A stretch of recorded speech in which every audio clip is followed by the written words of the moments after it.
Hello everyone, कैसे हैं आप सब। आई होप आप सब बहुत ही अच्छे होंगे and welcome to my class again. तो today we are going to start our new chapter of class 8th, the chapter number 5, data handling. Okay, तो आज ये हम जो चैप्टर करने वाले हैं बहुत ही इंपॉर्टेंट है because it is the basic base of the class 9, 10th, 11th and 12th। Means आप काफ़ी सारे चैप्टर्स इसी चैप्टर पे बेस पढ़ने वाले हैं। लाइक क्लास 9 में आप स्टैटिक्स पढ़ेंगे, क्लास 10th में स्टैटिक्स पढ़ेंगे, 11th में स्टैटिक्स पढ़ेंगे। तो धीरे धीरे जो भी आपका कॉन्सेप्ट्स बढ़ते जाएंगे वो सारे के सारे जो बेसिक इन्फॉर्मेशन है आपकी, जो बेस है वो आपका डाटा हैंडलिंग है उन सारे चैप्टर्स का।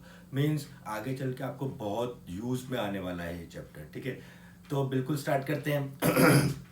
तो जैसे कि आपको पता है बेटा कि डाटा हैंडलिंग होता क्या है, हमने क्लास 7th में भी डाटा हैंडलिंग के बारे में पढ़ा था, राइट। तो कुछ टॉपिक्स हम क्लास 7 से रिकॉल करेंगे, उन्हीं का यूज़ हम क्लास 8th में करेंगे।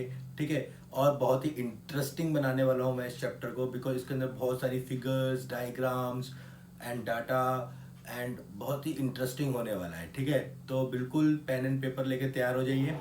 तो स्टार्ट करते हैं हम। ठीक है, तो जो मेरा सबसे मज़ेदार टॉपिक होता है ना वो क्या होता है कि the name of the chapter. तो जो नेम ऑफ द चैप्टर होता है ना वही सब कुछ एक्सप्लेन कर देता है। ठीक है, आपको कुछ ज़्यादा सोचने की जरूरत ही नहीं होती है। तो जैसे कि हमारा जो चैप्टर है यहाँ पर, ठीक है, तो जो चैप्टर है उसका नेम क्या है, डाटा हैंडलिंग। मीन्स हम डाटा के ऊपर कुछ काम करने वाले हैं। और हैंडलिंग का मतलब क्या होता है, how we can use the raw data. ठीक है, and what is the data. Data क्या होता है, कुछ इस तरीके की इंफॉर्मेशन, ठीक है, जो हमारे को किसी कलेक्शन ऑफ ऑब्जेक्ट्स की मिलती है।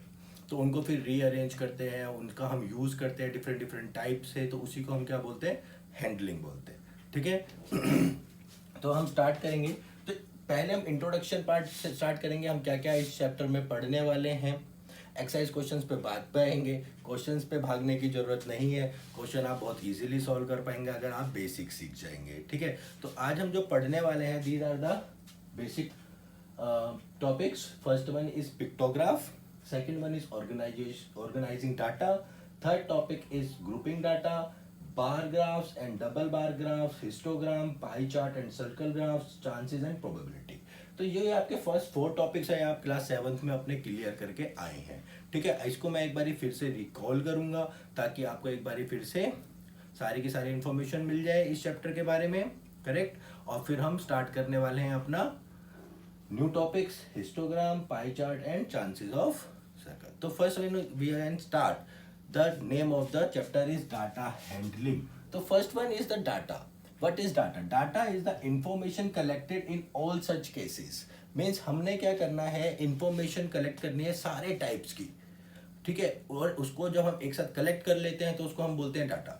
For example in our school, ठीक है, या आपके स्कूल में there are 1500 of students for example. तो अगर आपके स्कूल के अंदर 1500 स्टूडेंट्स हैं, ठीक है, तो सबके names, father name, address, Aadhaar card number, phone numbers and there are all the information about one student is called it's data because वो उसके बारे में कुछ इंफॉर्मेशन प्रोवाइड करता है। इन ऑल सच केसेस का मतलब कि हर एक केस का उसका इंफॉर्मेशन, जैसे कि उसका नाम क्या है, उसके फादर का नाम क्या है, उसके मदर का नेम क्या है, वो कहाँ रहता है, उसका फ़ोन नंबर क्या है, उसका आधार कार्ड नंबर क्या है, जो भी आप इंफॉर्मेशन प्रोवाइड करते हैं अपने स्कूल को, that is your data, that can be use by your school authority. Okay, तो वो आपका उस डाटा का यूज़ करते हैं बायफोगेशन के लिए। ठीक है, तो आई होप सबको समझ में आया होगा कि डाटा क्या होता है। ठीक है, तो now come to the second, what is raw data. तो data available to us in an organized form, unorganized form, उसको हम बोलते हैं रो डाटा। ठीक है, तो जैसे कि अभी तो हमारे पास क्या था कि एक स्टूडेंट का डाटा था, अगर हमारे पास 1500 स्टूडेंट्स का डाटा है, अब हम उसको ऑर्गेनाइज कैसे करें, है ना। तो हम उनको ऑर्गेनाइज करने के लिए कहते हैं टेबल्स बनाते हैं, तो उसको हम क्या बोलते हैं, टेबुलर फॉर्म बोलते हैं। तो उसी को अगर हम सबको ऑर्गेनाइज करेंगे इन अ सिंगल वे, तो उसको हम बोल देते हैं आपका ये क्या है, एक रो डाटा है। ठीक है, आई होप सबको समझ में आया होगा रो डाटा का मतलब क्या होता है, करेक्ट। ठीक है, तो now come to the our first topic, that is pictograph. Pictograph का मतलब क्या है, जैसे कि आपने क्लास 7th और 6th में सीखा था कि आप किस तरीके से टैली मार्क्स बनाते हैं। फॉर एग्जांपल मान लेते हैं मैंने एक डायग्राम बनाया, ठीक है, we have form a diagram like this, that is number of cars, ठीक है। यहाँ पे आपकी कार्स हैं, ठीक है। यहाँ पे आपके फॉर एग्जांपल एप्पल्स हैं, फॉर एग्जांपल यहाँ पे आपके हेड्स हैं, ठीक है। तो इसमें आप क्या करते थे, पिक्चर्स मिलती थी आपको, लाइक कार की पिक्चर है आपकी,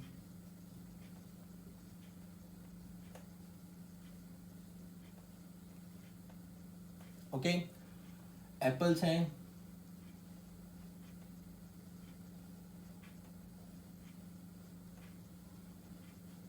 ओके, एंड हेड्स हैं,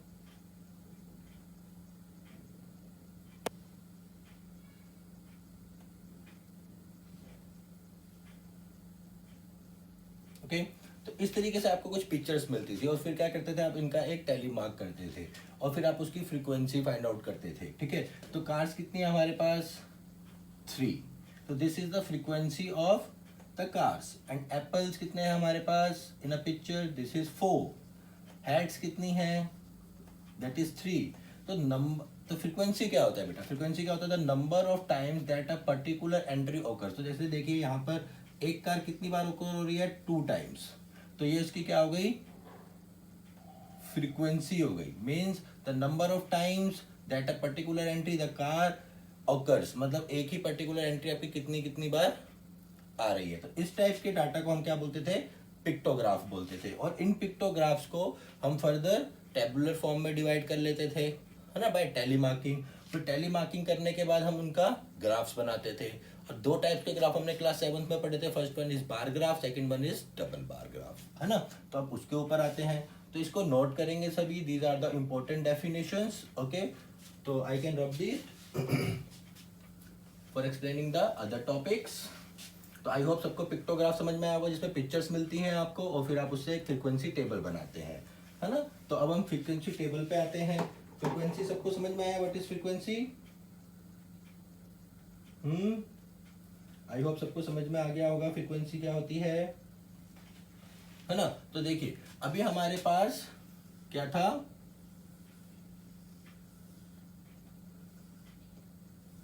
ऑब्जेक्ट थी और फ्रीक्वेंसी थी, राइट। क्या ऑब्जेक्ट्स थी, कार्स थी, और क्या था हमारे पास बचा, राइट, एप्पल्स थे एंड हेड्स थी। और इसकी फ्रीक्वेंसी क्या थी, 2, इसकी थी 3 और इसकी भी थी 3। तो इसके लिए हम बार ग्राफ ड्रॉ करते थे। तो बार ग्राफ कैसे ड्रॉ करते थे बेटा, बार ग्राफ में एक्स एक्सिस पे क्या होते थे, हमेशा हॉरिजॉन्टल एक्सिस पे ऑब्जेक्ट्स होते थे, राइट। और फ्रीक्वेंसी कहाँ पे होती थी, that is on Y axis, okay, और द वर्टिकल एक्सिस। तो हमारे पास फ्रीक्वेंसी क्या है, 1 2 3। And first one is car, second one is apple and third one is head. तो हमारे पास कितनी कार्स थी, 2। तो this is the bar who represents the number of cars in the table। and apples कितने थे, 3। heads भी कितनी थी, 3। तो this type of graphs is called bar graph। तो ये हमारा बार ग्राफ होता था। and when we come to the double bar graph, तो डबल बार ग्राफ में क्या होता था, आपके पास सेम ऑब्जेक्ट्स और डिफरेंट फ्रीक्वेंसी का डिफरेंट टेबल भी आपको, mean there are 2 types. Like for example this is house 1। House 1 के पास कार्स कितनी है, 2, एप्पल्स कितने हैं, 3 और हेड्स कितनी है, 3। सिमिलरली हम एक बनाते हैं हाउस 2 के लिए। तो हाउस 2 की जो फ्रीक्वेंसी है वो मान लेते हैं, इसके पास एक ही कार है, एप्पल्स है इसके पास 2 और हेड्स हैं 3, ओके। तो कार कितनी है, 1, दिस इज 1। एप्पल्स कितने हैं, 2 एंड हेड्स कितनी है, 3, okay। तो in double bar graph we can represent the 2 different frequencies by the different bars and we can shaded or unshaded regions। तो यहाँ पे हमने shaded वाले जो ग्राफ्स हैं वो किसके हैं, हमारे हाउस 1 के हैं, और अनशेडेड वाले किसके हैं, हाउस 2 के हैं, करेक्ट। तो ये सब चीजें अभी तक हम क्लास 7th में सीख के आए थे, तो ये तो मैंने आपको रिकॉल कराया है। तो now come to the next topic, this is very important and this is the histogram, okay. तो फर्स्ट एक्सरसाइज में हम हिस्टोग्राम के बारे में पढ़ेंगे। तो हिस्टोग्राम्स क्या होते हैं, ठीक है, तो right the next topic is histogram.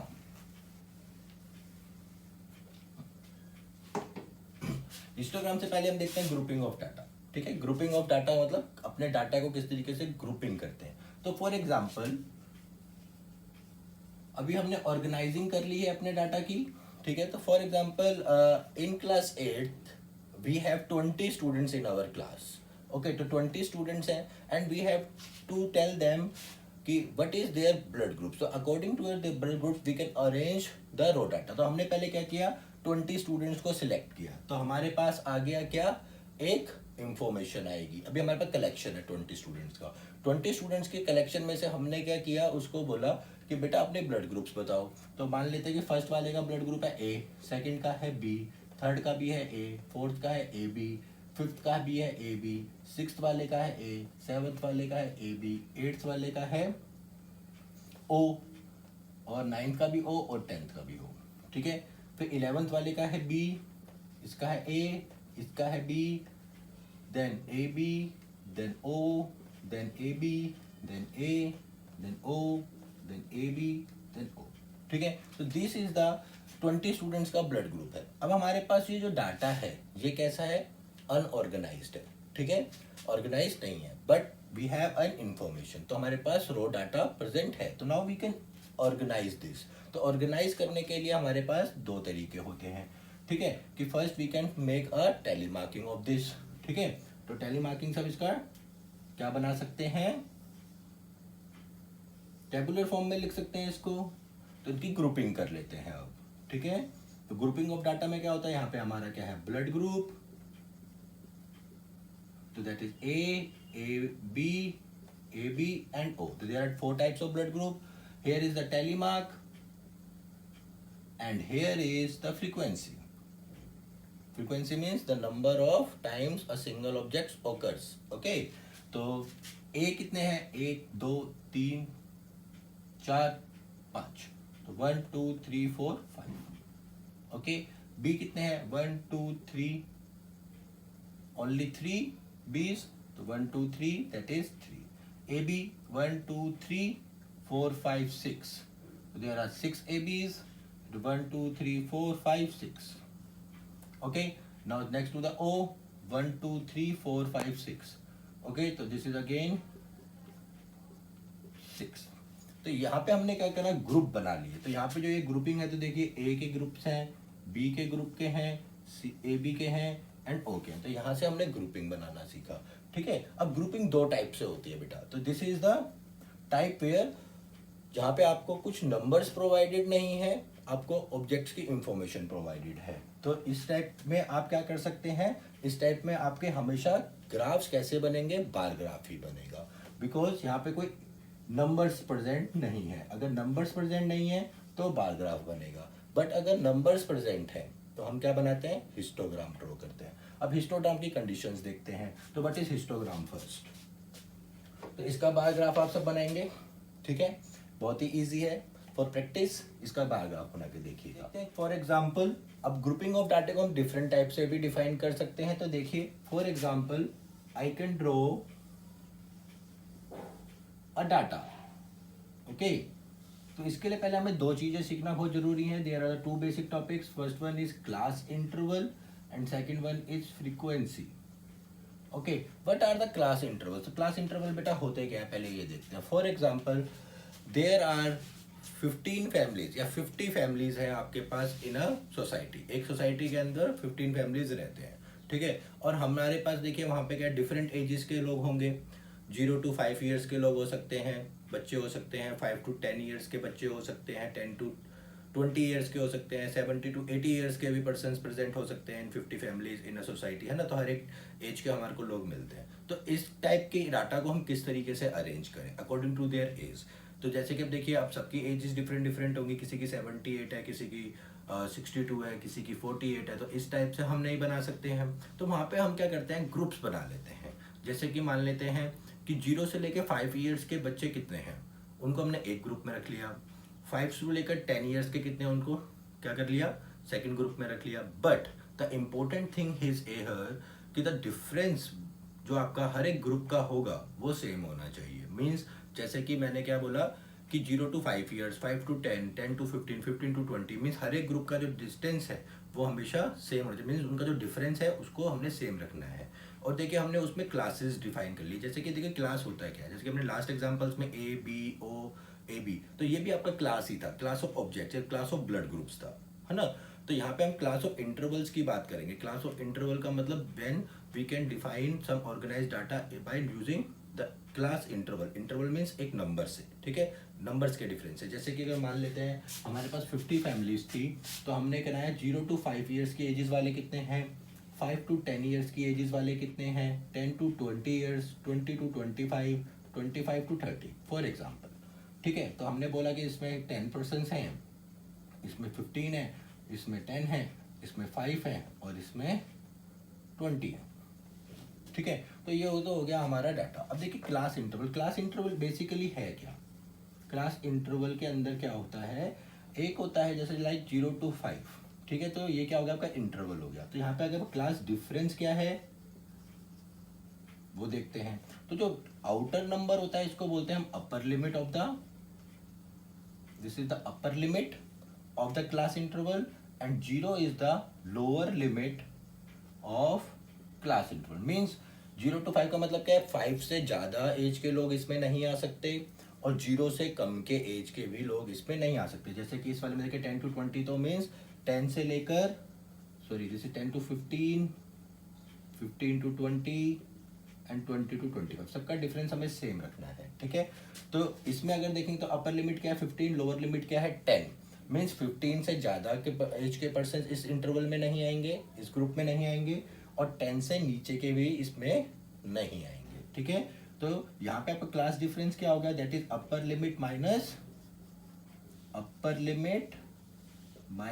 Lower limit. ठीक है, तो upper limit minus lower limit क्या हो जाता है आपका, क्लास डिफरेंस हो जाता है। यहाँ पे क्लास डिफरेंस क्या है 5, upper limit minus lower limit 5, 5 5 5 5। ठीक है, तो सबका क्लास डिफरेंस कैसा है हमारा, सेम है।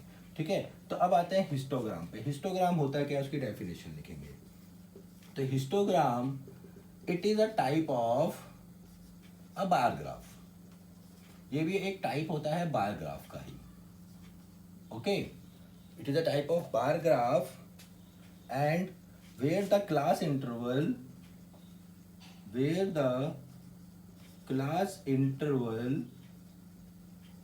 is defined on the horizontal axis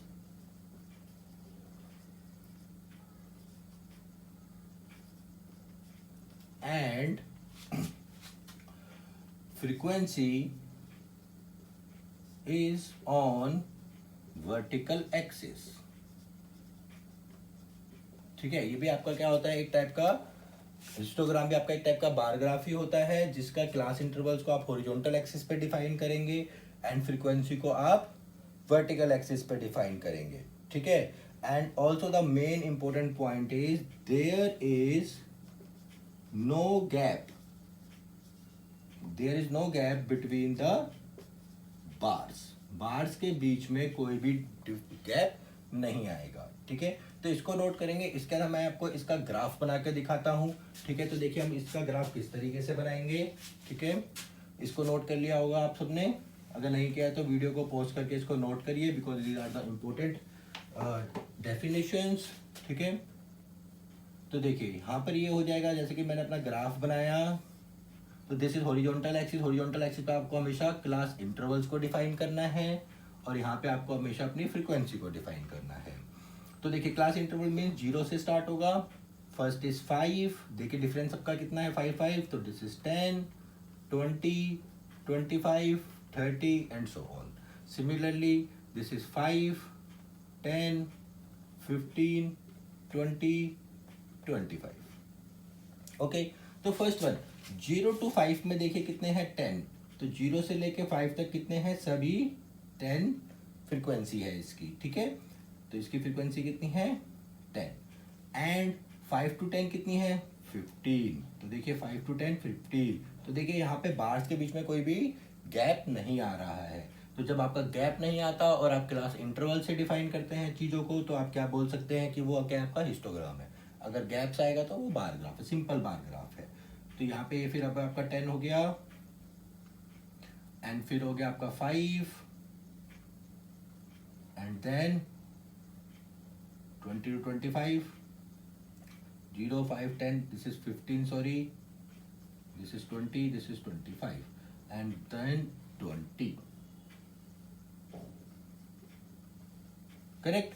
तो इसको आप क्या बोलते हो, हिस्टोग्राम। देखिए there is no gap between the graph bars and आपका पूरा का पूरा हिस्टोग्राम बन के तैयार। तो इसको हम क्या बोलते हैं, हिस्टोग्राम।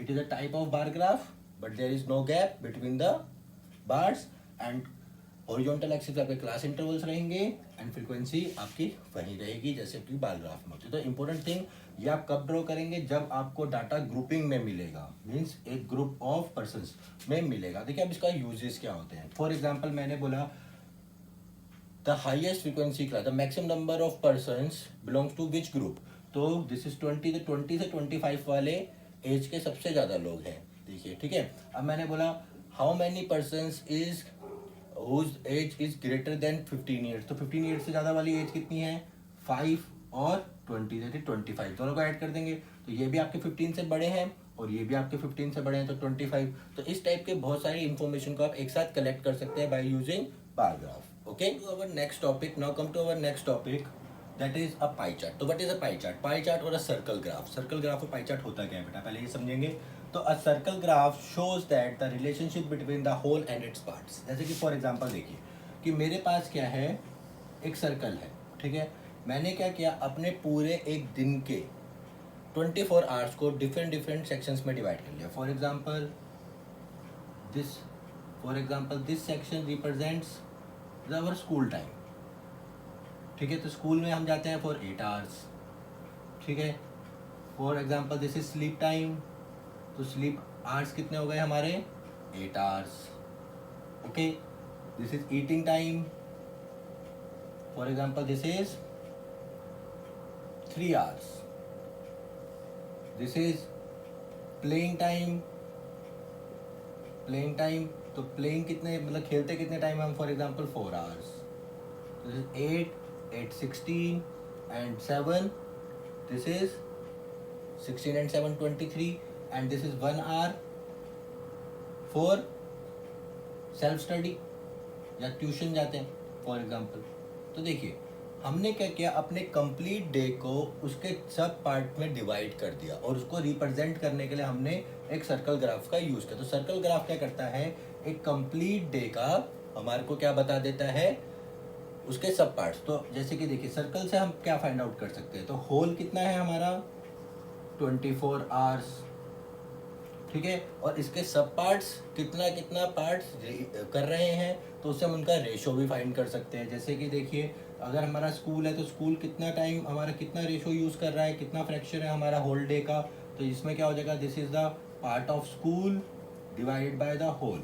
तो that means part of school कितना है, 8 आवर्स और 24, that means 1/3 part, 1/3 part of our complete day हम किस में जा रहे हैं, यूज़ कर रहे हैं स्कूल के लिए यूज़ कर रहे हैं। ऐसे अगर प्लेइंग का देखें तो प्लेइंग का कितना हो जाएगा बच्चा, 4 divide by 24, that means 1/6, that means 1/6 of our complete day we can spend in playing, ठीक है। तो इस टाइप से अगर हम अपने डाटा को ऑर्गेनाइज करते हैं एंड रिलेशनशिप सेट करना चाहते हैं, फाइंड करना चाहते हैं अपने कंप्लीट एंड इट इस पार्ट्स का, तो हम उसके लिए क्या यूज़ करते हैं, सर्कल ग्राफ का यूज़ करते हैं। और इसको ड्रॉ करना और इसको किस तरीके से ड्रॉ करते हैं, तो वो सब मैं आपको एक्सरसाइज के क्वेश्चंस पे बताऊंगा जिस समय हम क्वेश्चंस को करेंगे। तो the basic information about the circular graph is where we can find the relationship between the whole and its parts, okay.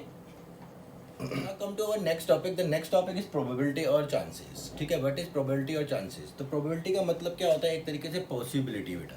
possibility means कि अगर हमने कोई चीज़ करी तो उसके ठीक होने की या गलत होने की possibility क्या होगी, वो चीज़ हो भी सकती है या नहीं हो सकती, ठीक है। तो इस टाइप के एक्सपेरिमेंट्स को हम क्या बोलते हैं, इस टाइप की इंफॉर्मेशन को हम क्या बोलते हैं, प्रोबेबिलिटी बोलते हैं।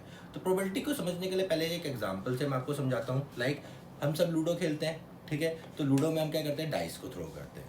अब मैंने बोला कि अगर मेरा 4 आ जाएगा तो मेरी गेम कंप्लीट हो जाएगी, but this is the what is the probability of, what is the chances to getting a 4, ठीक है। उसके चांसेस बहुत कम है और हम खेलते रहते हैं और वो कभी आता ही नहीं है, वो कई बार आता भी है तो बहुत लेट आता है। तो व्हाट इज द पॉसिबिलिटी, तो उसमें यहाँ पे आने की पॉसिबिलिटी क्या होगी, उसी को हम क्या बोलते हैं, प्रोबेबिलिटी, ठीक है। तो अगर हमारे को फॉर एग्जांपल डाई है हमारे पास, तो डाइस के लिए हमारे को क्या करना है, 1 2 3 4 5 6, these are the total possibilities, इन्हीं में से कुछ आएगा। तो देखिए फर्स्ट वन इज, कुछ चीज़ों को समझना पड़ेगा हमें प्रोबेबिलिटी को समझने के लिए। तो first one is random experiment. Random experiment का मतलब क्या होता है, रैंडम एक्सपेरिमेंट का मतलब ये होता है कि हमारे को ये पता होता है कि किस में से आएगा, कितनी पॉसिबिलिटी, टोटल पॉसिबिलिटीज हमें पता है। तो रैंडम एक्सपेरिमेंट क्या होता है बेटा, कि जिसके अंदर हमारे को ये तो पता होता है कि भाई टोटल नंबर ऑफ पॉसिबिलिटीज क्या है, बट हमें ये नहीं पता होता कि उसमें से कौन सी आएगी इन एडवांस, ठीक है। तो अकॉर्डिंग, मैं इसके आपको एक अच्छी सी डेफिनेशन बताता हूँ जिससे कि आपको और अच्छा से एक्सप्लेन हो जाएगा। तो डेफिनेशन लिख लीजिए, a random experiment in is one whose outcomes have a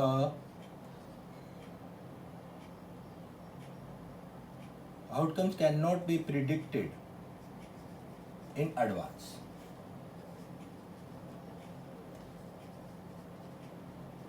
कि हमारे को ये तो पता होता है कि किस में से आएगा, बट क्या आएगा ये एडवांस में नहीं पता होता। तो इस टाइप की चीज़ों को हम क्या बोलते हैं, एक्सपेरिमेंट्स को हम रैंडम एक्सपेरिमेंट्स बोलते हैं, ठीक है। तो how we can find the probability, तो इन क्लास 7 हमने पढ़ा था कि प्रोबेबिलिटी को कैसे फाइंड आउट करते हैं, right, the number of favourable outcomes, जो हमारे फेवर में है या जो हमें चाहिए, divide by total number of outcomes, ठीक है। तो इसको हम ब्रीफली एक्सप्लेन करेंगे अपने एक्सरसाइज क्वेश्चंस में, जब मैं आपको possibilities and probability and chances की एक्सरसाइज सॉल्व कराऊंगा तब। तो this is the introductory part of our chapter data handling. तो इसके अंदर हम क्या क्या पढ़ने वाले हैं एक बार फिर से देख लेते हैं। Pictograph, organizing data, grouping data, bar graphs and double bar graphs, histogram, pie chart, circle graph and chances and probability. तो these are the all are the basics and base of class 9, 10th, 11th and 12th। तो बेटा ये अगर आप यहीं पे सीख लेंगे तो आपको आगे चल के बिल्कुल भी प्रॉब्लम फेस नहीं करनी पड़ेगी। तो आई होप आज मैंने आपको जितना पढ़ाया है उस सब के आप नोट्स बनाइए और उसको बहुत अच्छे से समझिए। अगर आपको एक बार समझ नहीं आता है वीडियो को बार बार देखिए और अपने कॉन्सेप्ट्स को स्ट्रॉन्ग बनाइए, ठीक है। तो मिलते हैं नेक्स्ट क्लास में, वहाँ पे हम क्वेश्चन सॉल्व करना सीखेंगे और अपने histogram, pie charts and chances and probabilities को फाइंड आउट करना सीखेंगे। Okay, all the best and be practising.